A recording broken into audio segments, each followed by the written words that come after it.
Good evening. Once again, you're listening to The Hour of the Time, and I'm William Cooper. And I got to tell you, things are happening all over the place.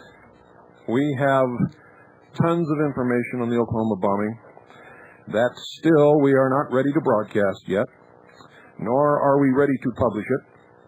And our Oklahoma station chief is hard at work writing the best book that's going to come out of that, with the most truth that you're ever going to find. We generated in the intelligence service approximately 3,000 pages of reports from our operatives in the field. That's not counting the evidence and the newspaper articles and the reports such as those made by Brigadier General Benton K. Parton and others. So when we finally release what we have, ladies and gentlemen, it will be the definitive assessment of what actually happened there. As you're finding out, we were right about the Weaver incident. We were right about the Waco incident. And we were right first before anybody else, and we were the only ones who broadcast the truth first before anyone else. And we are absolutely 100% right about the Oklahoma Federal Building bombing, and we were the first to tell you the truth about that. In fact, we were the first and the only ones who found Brigadier General Parton. We were the only ones who broadcast the fact that there were 2 explosions. We were the ones who said that it was not Iraqi or Iranian or Middle Eastern terrorists, and we still maintain that John Doe number 2 is not only real, but probably was McVeigh's handler. And that's why he has sort of disappeared into the mist. They don't want him anymore. Ladies and gentlemen, things are happening again.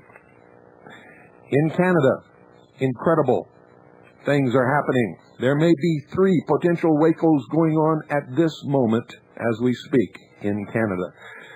Canada, many of you are not aware of, is already under the thumb of the New World Order. You cannot even criticize a politician. If you do, you are on your way to jail. My book, Behold a Pale Horse, is routinely intercepted at the border as contraband subversive material and is confiscated and burned. That is why we do not ship to Canada. Canadian citizens cannot broadcast on low-power FM or, for that matter, on anything else, except the normal ham radio license operators, and they are strictly monitored and controlled. They're in the process of taking the guns away from the Canadian citizens, big time. And right here in the United States, on the Pine Ridge Indian Reservation, the United States government is trying to take away the sacred ground known as Wounded Knee. We're going to cover these incidents. Don't go away. I'll be right back.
As we speak, ladies and gentlemen, Native Canadian American Indians are under siege in 3 locations in the nation of Canada.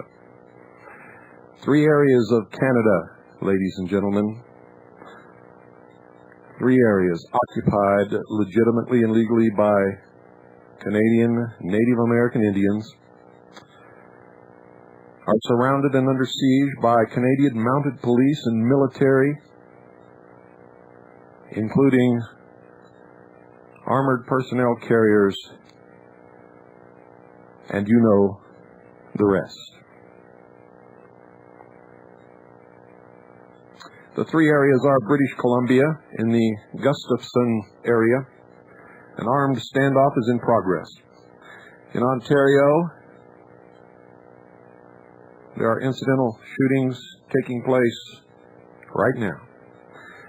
And another incident is occurring in Nova Scotia.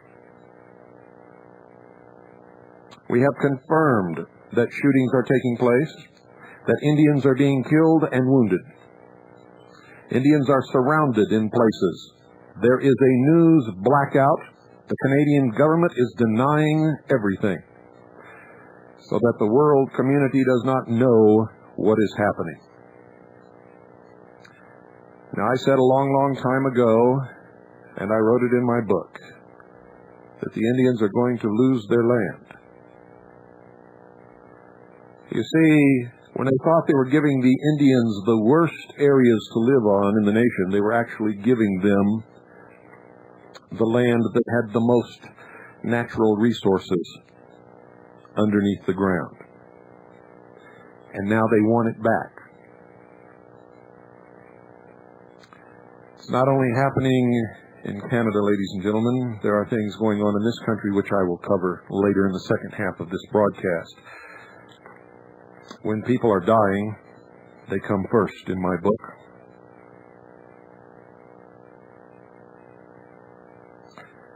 It is very difficult to get information.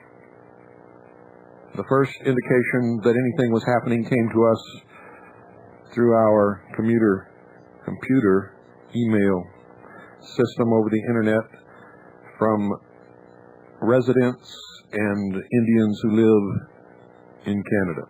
When I say residents, I mean it. They have no sovereign status at all. So don't call and correct me. I know what I'm talking about.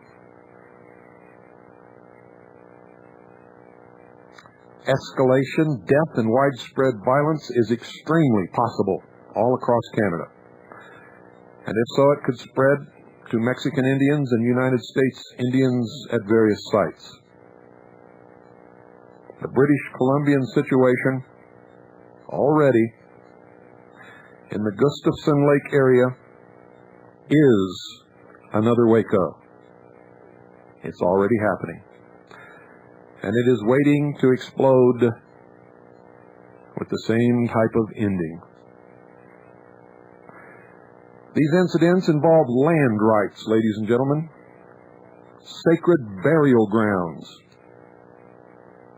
and the extermination of Indians versus political, economic, and military self-interests of greed and power. It's the same old story.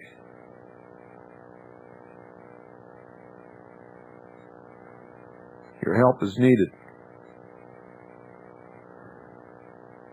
We have large economic and political influence in Canada, and it needs to be used now to save these people. But it won't be used without your voice. I'm going to ask you to start calling Washington and start leaning on everybody that you can lean on and talk to everybody that you can talk to and insist that the theft of the Native American Indian lands in the country of Canada and the murder of Indians stop now. And this hits home to me because I am part American Indian and very proud of it. I know the history of the Indians in this country because I've studied it ever since the very moment that I learned that I had Indian blood. And most of the history that's been written I've discovered to be absolutely false. Just like most of the history of anybody else turns out to be absolutely false.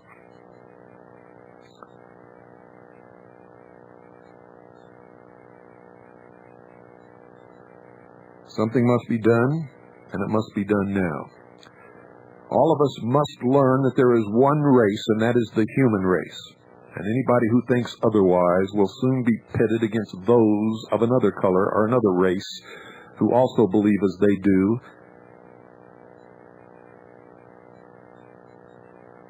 And eventually you'll have to fight it out until one or the other of you is exterminated.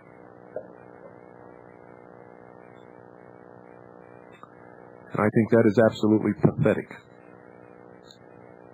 Racism is the biggest plague upon the human race that has ever occurred.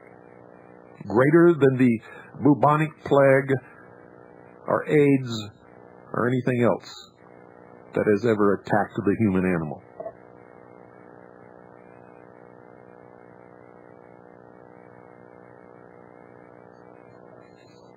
Now I'm going to continue with this because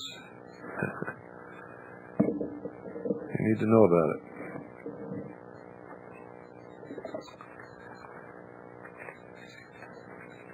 I wish there were some magic button that I could press somewhere, make it all go away. That's not going to happen. You see, Wounded Knee is about to repeat itself in British Columbia. The SWAT team has surrounded the men, women, and children of the Shuswap Nation, just like they did in Waco, Texas, surround the Branch Davidians. We have confirmation that Canadian armored military personnel vehicles have arrived at Gustafson Lake, and the situation is getting worse.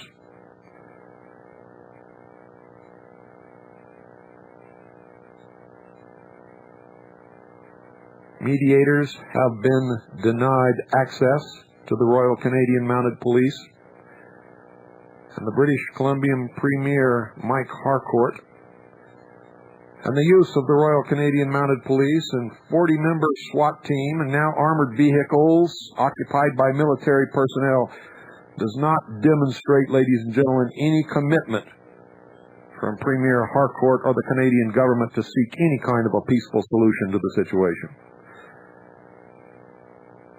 The defenders of Gustafson Lake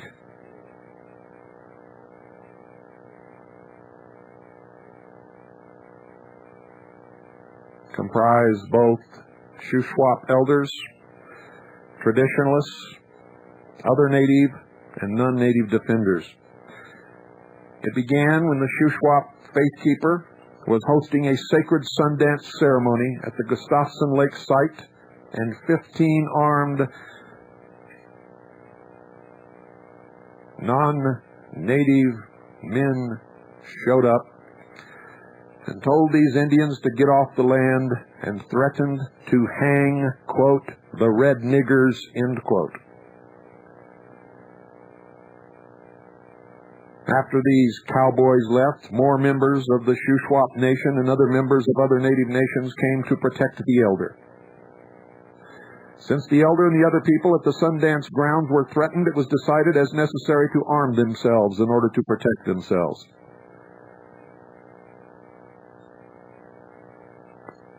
Now the situation has escalated. Premier Harcourt has sent in the Royal Canadian Mounted Police and a 40-member SWAT team, and now military armored personnel carriers. Harcourt has made public irresponsible statements which have falsely described the Gustafson Lake defenders as cult followers. They are Native American Indians practicing their traditional religious ceremonies on their own sacred ground. Chief Saul Terry, president of the Union of British Columbian Indian Chiefs, has stated, quote, the positions expressed by the Sundancers on their nation's sovereignty and aboriginal title and rights are not extremists. They are shared by many Indian peoples across this province of British Columbia as unceded Indian land, end quote. And he goes on, our nation's ownership of their respective territories, our aboriginal title has never been extinguished. We are not squatters or trespassers in our homelands. End quote. The latest information that we have is that the defenders at Gustafson Lake are prepared to die in defense of the land. They are fearful that the Royal Canadian Mounted Police and military will move in and massacre the native and non-native men, women, and children who are defending their right to practice their religion on their sacred land. The non-native defenders are local residents and others who are sympathetic to the plight of the Indians.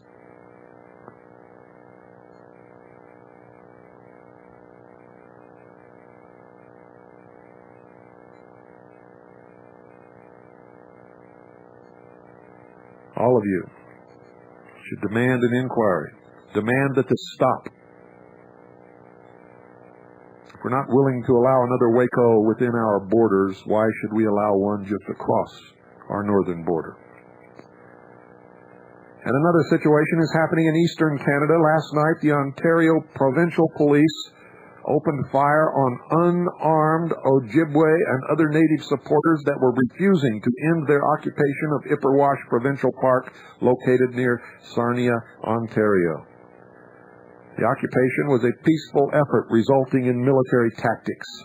According to the Mohawk Nation News Service, 2 Native people were shot by the OPP and killed. One was reported to be a 15-year-old boy. A 15-year-old boy.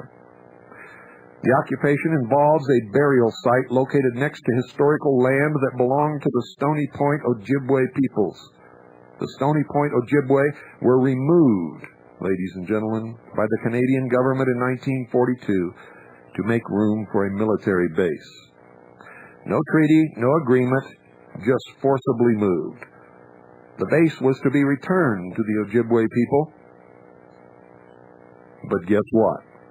Nothing that has ever been taken from the Indians, whether it was promised to be returned or not, has ever in history been returned. The OPP have fully blocked off the park and all access roads. All communications have been shut down. The Native people at the park are remaining and are reported to be unarmed and are adamant in their resolve not to leave. How in the world do we explain ourselves to any kind of a just God when we allow these things to happen? How can we even look ourselves in the eye? As of 6:30 p.m. Pacific Standard Time yesterday, there was a Royal Canadian Mounted Police news conference. Control of the news has been maintained to the local area. There was a firefight between Royal Canadian Mounted Police and occupants of a red truck on the road close to the Sundance Defenders Camp. The police said thousands of rounds were fired. However, more accurate reports from more legitimate reporters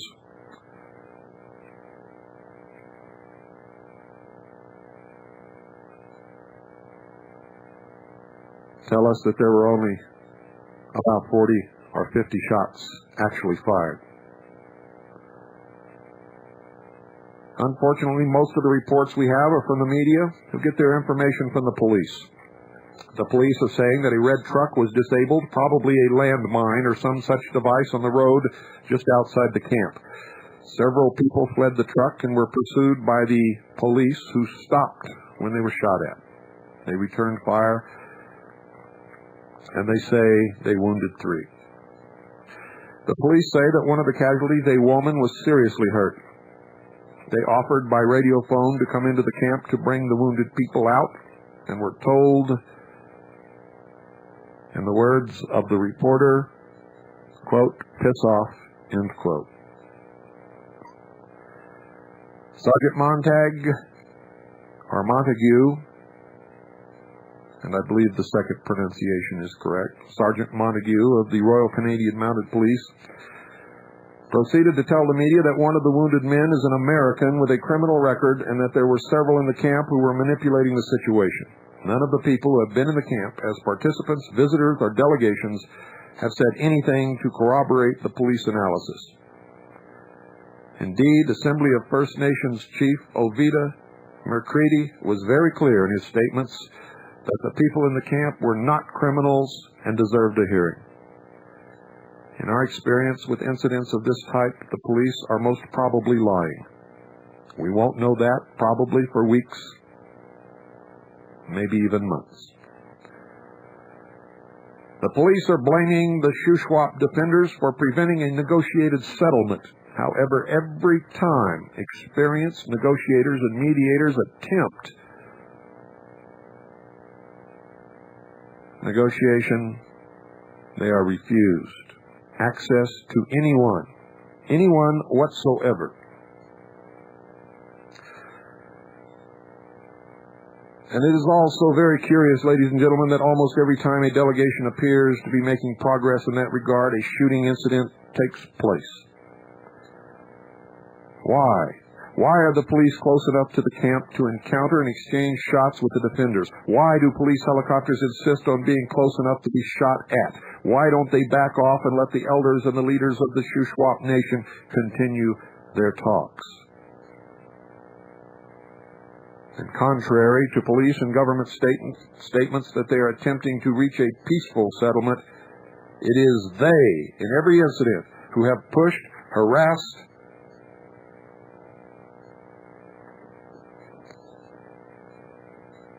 and provoked, and yes, even terrified the defenders.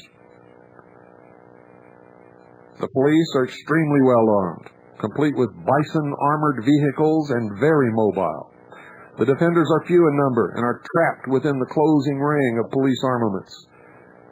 And ladies and gentlemen, the people in the red truck were just going after water.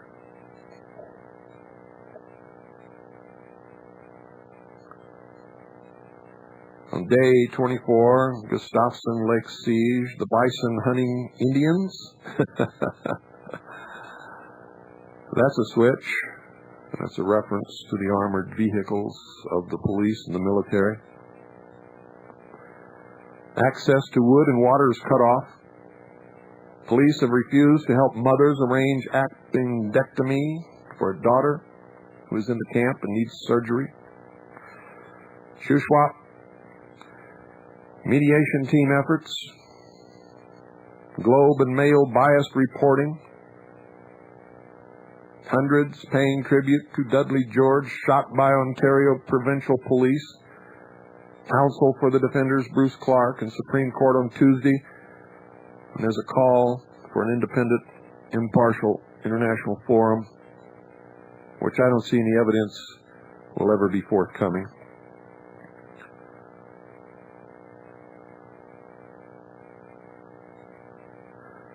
Five Indian nations, including Iroquois, Confederacy, Indians, sent a letter to Canadian Prime Minister Jean Chrétien. Bruce Clark sent a letter to the Carter Center asking for their intervention to broker a solution. The Forest Action Network and Nuxalk hereditary chiefs have joined forces to stop clear-cut logging of ancient forest land at Fog Creek on the west coast of British Columbia in sympathy with those who are under siege.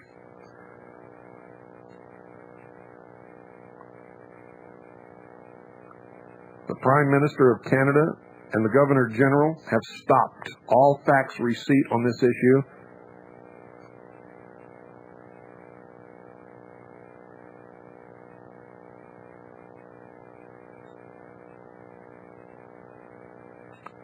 If you'd like to phone the Prime Minister in Ottawa, Canada, his phone number is area code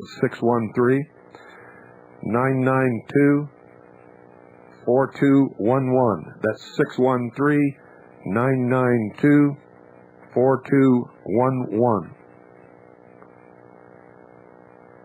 The Minister of Justice in the Parliament buildings in Ottawa, Canada, his phone number is 613-992-4211. 613-947-5000. 613-947-5000.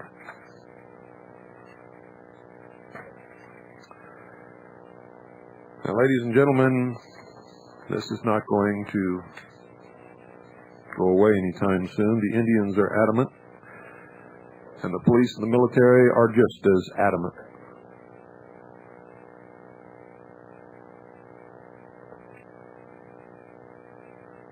I don't know what the outcome will be, but I will tell you this. If we exert enough public pressure, it will not be another Waco.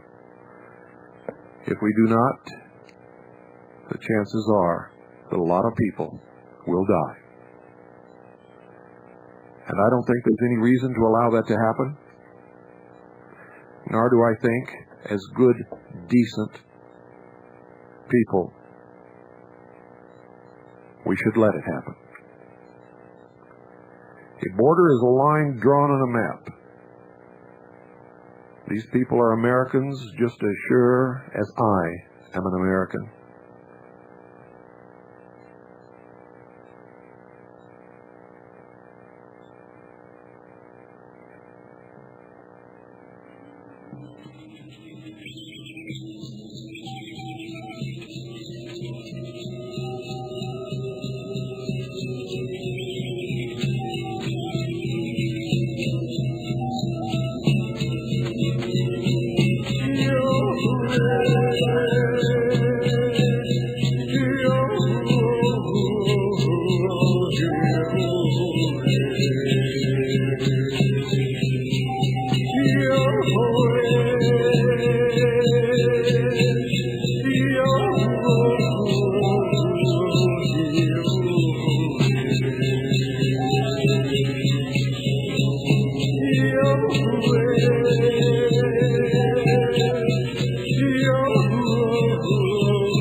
Our sponsor, ladies and gentlemen, of the hour of the time is Swiss America Trading.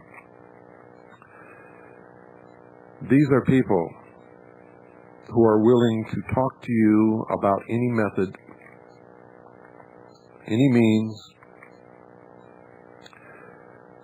that you may be able to get your hands on some real non-confiscatable, non-reportable hard assets, real money. Real money, not the phony stuff that you're carrying around in your wallet, but real money. The Constitution makes an incredible statement, and it's the most visual and overwhelming proof that I can show anybody who will instantly understand with no further prodding necessary that the Constitution for the United States of America is no longer in force. You see, it says very clearly, no state shall tender in payment of debt anything other than gold or silver coin.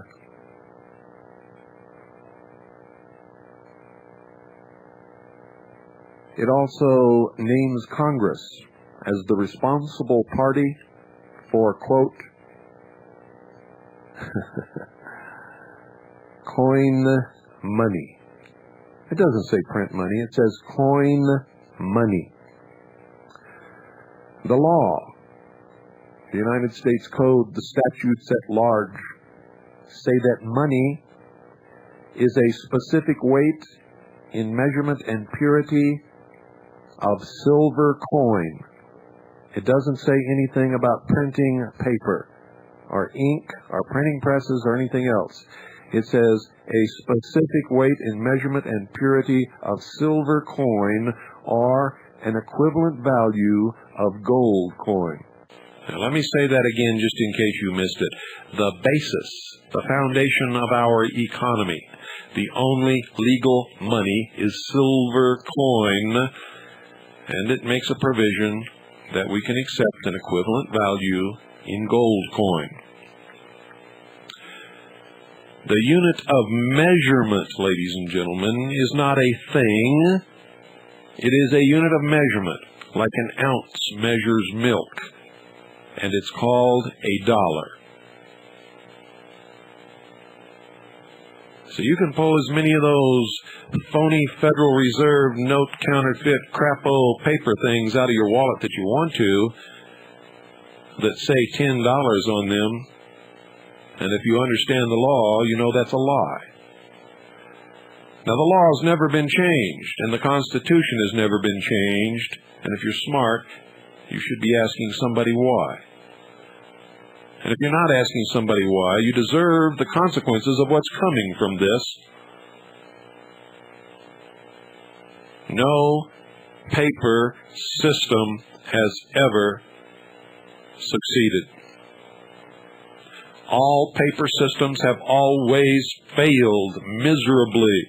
And when they failed, the entire economy, and in most instances, the nation that played with the paper, failed also.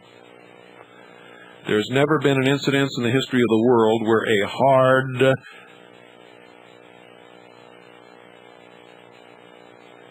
silver or gold coin-based economy has ever failed. When the buffalo chip hits the fan, ladies and gentlemen, you'd better have some real money, because there's nobody in the world that will even give a second glance to what you've got in your pocket now. If you don't have real money, you're down the tubes. Call 1-800-289-2646.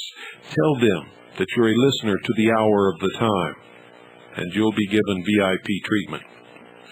Tell them that William Cooper sent you. Thank them for sponsoring this broadcast, because if they didn't have the guts to do it, there's nobody else out there that has the guts who will. And where I might keep it going for a while, I could never sustain it forever. And the tendency of patriots not to promote their own causes tells me that you would not be listening to us long. So call 1-800-289-2646. Give them your business. They give you this information. And over the last 4 years, we have imparted more information, ladies and gentlemen, worth more money than any of you combined have ever earned in your lifetime. 1-800-289-2646.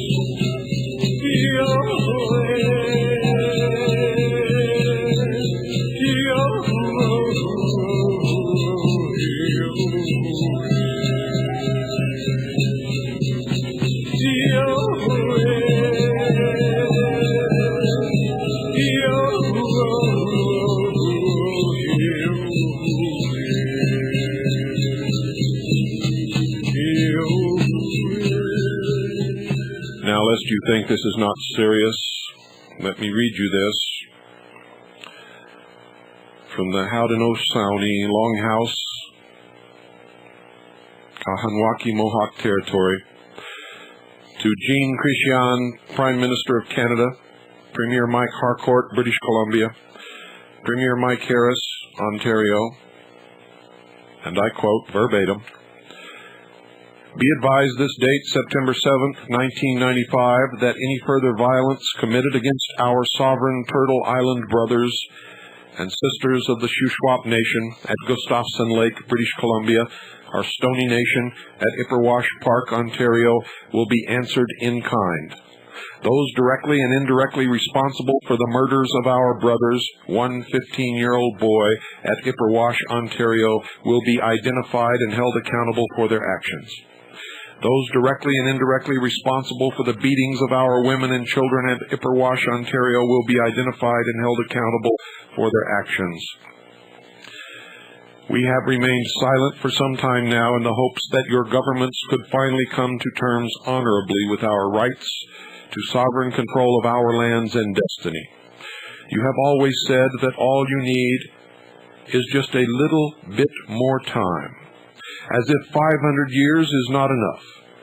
And what have you given to our people with that little more time?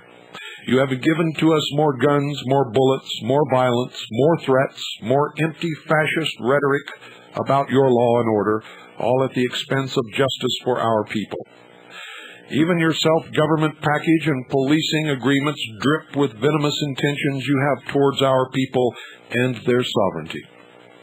They are silent on our rights.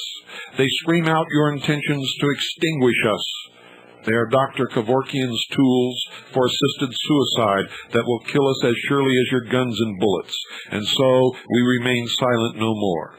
And so we advise you that we will not stand idly by while you continue to brutalize our people. For the civilized record, first comes the truth, then comes justice, then comes the mutually nourishing strength that leads to a living law and order. Only in a brutally repressive fascist state does law and order stand alone, like police state tanks and bullets. The latest victims of your fascist state are Dudley George, shot in the back, Nicholas Cottrell, 15, unarmed, executed with a bullet to the back of his head. Signed by the Mohawk Nation's Six-Nation Confederacy, Kanawaki Territory.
And now, what's happening in the United States? I've received this letter from a man named Black Eagle. I'm writing on behalf of my Lakota family and friends who live on the Pine Ridge Reservation in South Dakota, specifically the traditional community members near Wounded Knee. There's a bill currently in committee in both the Senate and House that would turn our sacred memorial and site of Wounded Knee into a national park, removing the land from the reservation and placing it in trust of the U.S. government. This is the site of and mass burial from the 1890 massacre of over 300 innocent Lakota men, women, and children by the 7th Cavalry, Custer's old unit, in retaliation for the defeat handed Custer by the Lakota and Cheyenne nations at Little Bighorn. We need your help to make sure these bills are defeated because we want to keep our land, keep our memorial, keep our sacred place where many Lakota people come to pray and remember. We do not want a national park, a visitor center, an amphitheater, parking lots, and a lot of traffic in this burial area disturbing the bones and spirits of our ancestors. The Senate bill is S-382. It was sent to the Senate Committee on Indian Affairs. The House bill is H.R. 877. That's S-382 and H.R. 877. H.R. 877 was sent to the House Committee on Resources. Both bills were introduced February the 9th, 1995 by the congressional delegation from South Dakota. The bills are being supported by the tribal councils, but not by the residents and traditional members of Wounded Knee community, nor the reservation in general. In fact, the traditional members and residents were not even consulted prior to these bills being introduced. Yet these residents will be the ones most impacted, and some will even lose their land and home sites to the national park. And once again, we'll have to move to some new designated home for them, decided by somebody in a city that they've never even seen.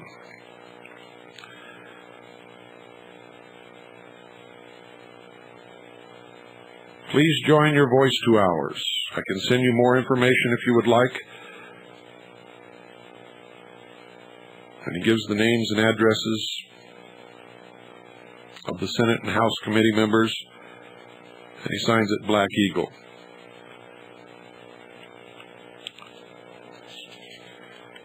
And there's more, a lot more.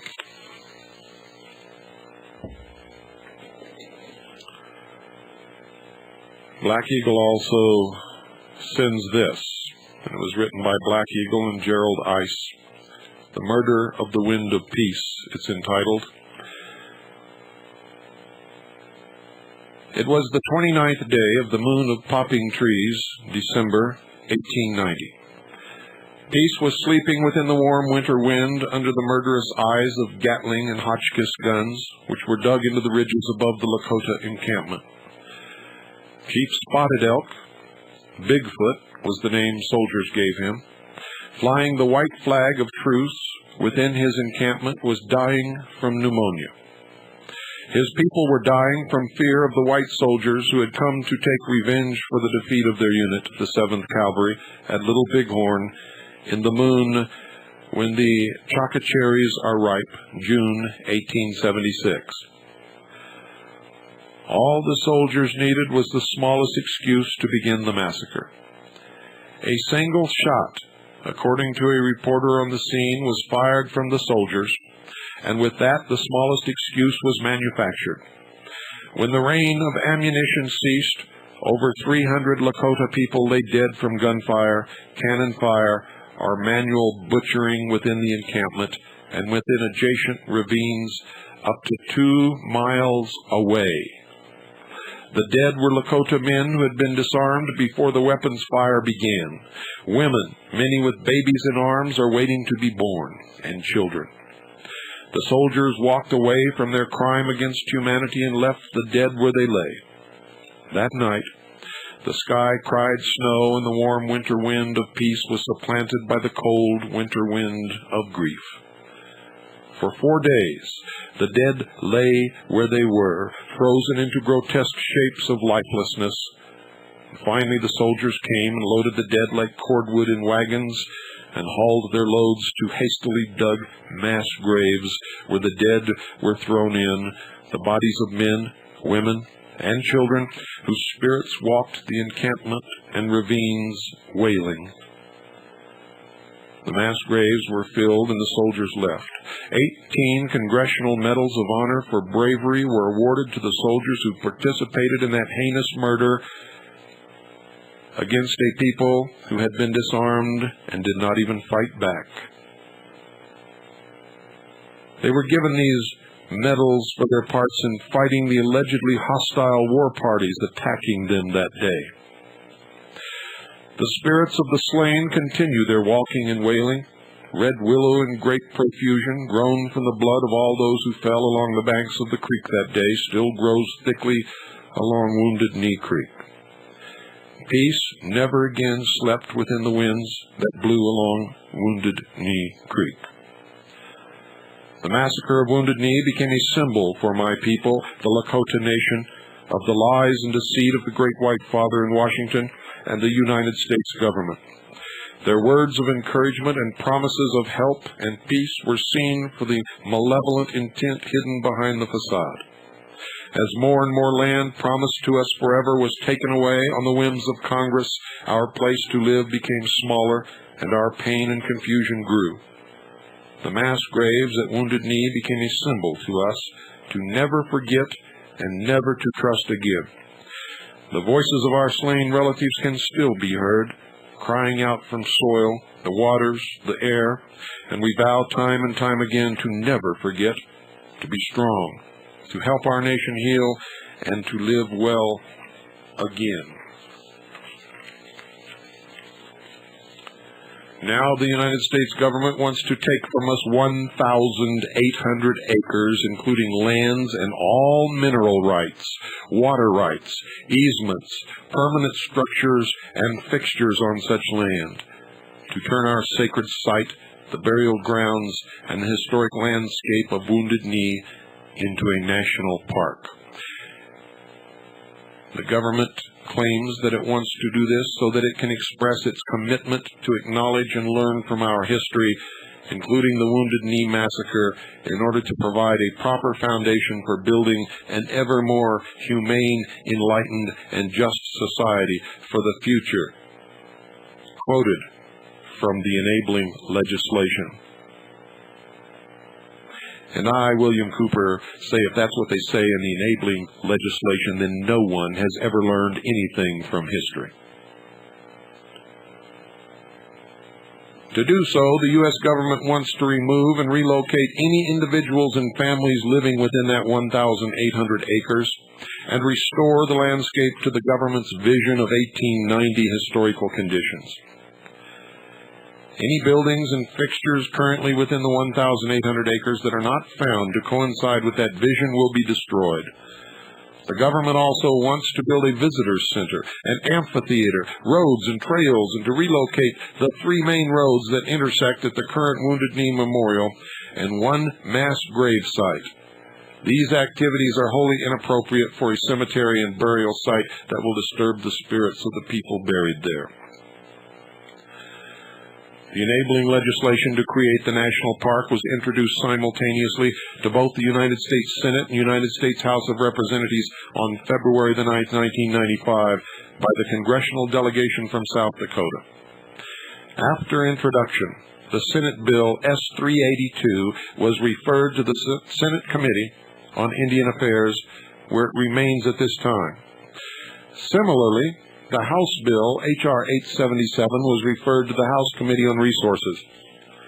Then on February 15, 1995, H.R. 877 was referred to the House Subcommittee on National Parks, Forests, and Lands, where it remains at this time. The opinions of the residents of Wounded Knee and the members of the Wounded Knee Landowners Association were not solicited prior to this bill being written or submitted, nor were we invited to or notified of the 1 congressional hearing that occurred on this issue. We stand opposed to the creation of this national park for all of the reasons given here and many others. We are asking you to help us in our fight to save this sacred site from development. Please join your voice with ours in opposing the creation of this national park. Write your representatives and senators. Write the members of the Congressional Committee and Subcommittee currently reviewing the bills. It is most effective to generate a large number of brief email postings or postal service letters that simply state little more than the following. Quote, please vote no on H.R. 877 and S-382. Signed, your name, your address, and your phone number. Please vote no on H.R. 877 and S-382. Write letters to the editors of your local newspapers. For more information, please contact Pamela and Gerald Ice. Pamela and Gerald Ice. Post Office Box 199. That's P.O. Box 199, Wounded Knee, South Dakota. Once more, for more information, please contact Pamela and Gerald Ice. Post Office Box 199, Wounded Knee, South Dakota, 57794. Or you can call 605-867-1591. That's 605-867-1591. Now, whenever I've been able to, I've tried my best to help the Indians who don't have much help and never get the press that they should get. And I'm going to tell you right now, there's a concerted effort going on across this country to deplete their numbers and take away their land. Remember, this whole continent once belonged to them. I'm not so foolish as to think that anybody's ever going to give it back to them, nor at this stage of the game do I think that that would be a desirable thing to do. But I think our history of betraying and killing and starving and murdering these people has got to stop sometime, and it better stop now.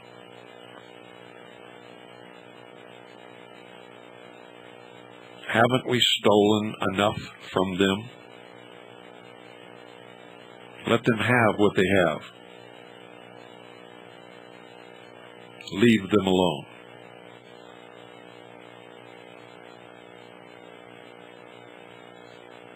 I would appreciate your help in this, ladies and gentlemen.